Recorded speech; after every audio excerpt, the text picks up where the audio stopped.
ৰাতিপুৱা শুই উঠি খালী পেটত কেঁচা হালধি খোৱা আৰম্ভ কৰক, কাৰণ হালধিৰ আছে বহু আশ্চৰ্যকৰ লাভালাভ। জানো আহক কি কি লাভালাভ আছে হালধিৰ পৰা। ৰূপচৰ্চাত হালধিৰ ব্যাপক ব্যৱহাৰ প্ৰচলিত।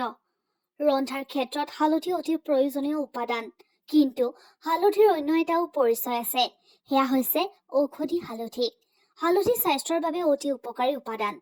বিশেষকৈ ৰাতিপুৱা শুই উঠি খালী পেটত এটুকুৰা কেঁচা হালধি খালে বিভিন্ন ৰোগৰ পৰা পৰিত্ৰাণ পাবলৈ সক্ষম হয়।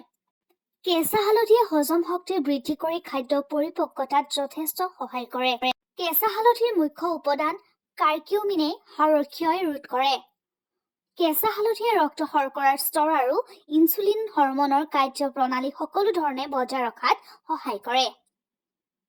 হালধিত থকা এন্টিবেক্টেৰিয়া প্ৰতিৰোধী উপাদানবোৰে দাঁতবোৰ বেক্টেৰিয়াৰ সংক্ৰমণৰ পৰা মুক্ত ৰাখে, দাঁতৰ গুৰি শক্তিশালী কৰে। হৃদৰোগৰ বাবেও যথেষ্ট উপকাৰী হৈছে হালধি। কেঁচা হালধি নিয়মীয়াকৈ সেৱন কৰিলে দেহত বৃদ্ধি পোৱা কলেষ্ট্ৰলৰ পৰিমাণ হ্ৰাস কৰাত যথেষ্ট সহায় কৰে, যাৰ ফলত হৃদৰোগৰ পৰাও ৰক্ষা পাব পাৰি। শৰীৰত যিকোনো ধৰণৰ কটাচিগা বা ঘাঁ আদি হলে তাত কেঁচা হালধি পিচি প্ৰলেপ লগালেও উপকাৰ লাভ কৰিব পাৰি। শৰীৰৰ গাঁঠিৰ বিষত হালধিৰ উপকাৰিতা দেখা যায়। হালধিয়ে গাঁঠি জোৰাৰ বিষ নিৰাময় কৰে। হালধিয়ে খাদ্যৰ পাচন প্ৰক্ৰিয়া যথেষ্ট সহায় কৰে আৰু হজম শক্তিও বৃদ্ধি কৰে। হালধি মুখৰ উজ্জ্বলতাৰ বাবেও খুবেই উপকাৰী। হালধি চকুৰ ৰোগৰ বাবেও যথেষ্ট উপকাৰী। কেটেৰেক্ট বা ইউডিআইটিছৰ দৰেও ৰোগ নিৰাময় কৰে।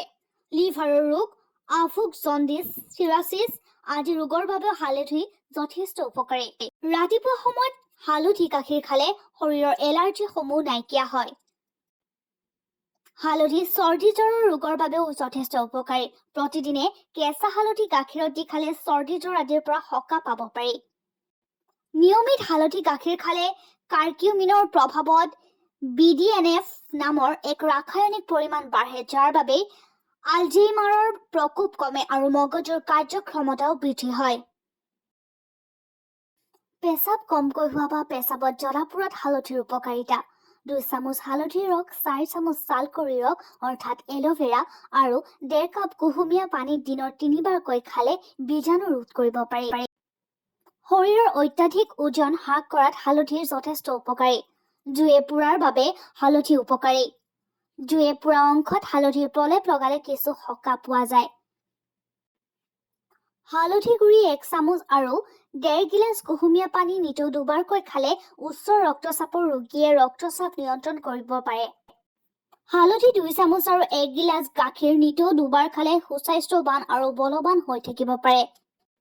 কেঁচা হালধি, কলা তুলসী, বেচন আৰু মৌ মিহলাই লেপন বনাই মুখত ঘঁহিলেও মুখত যিকোনো কাৰণত হোৱা কলা দাগ আঁতৰ হয়। এফুটা নহৰু, 2 চাহ চামুচ কেঁচা হালধিৰ ৰস আৰু 1 গিলাচ কুহুমীয়া পানী নিতৌ 2 বাৰকৈ খালে হৃদৰোগৰ পৰা আঁতৰি থাকিব পাৰে, লগতে কলেষ্ট্ৰলৰ নিয়ন্ত্ৰণ ৰাখে।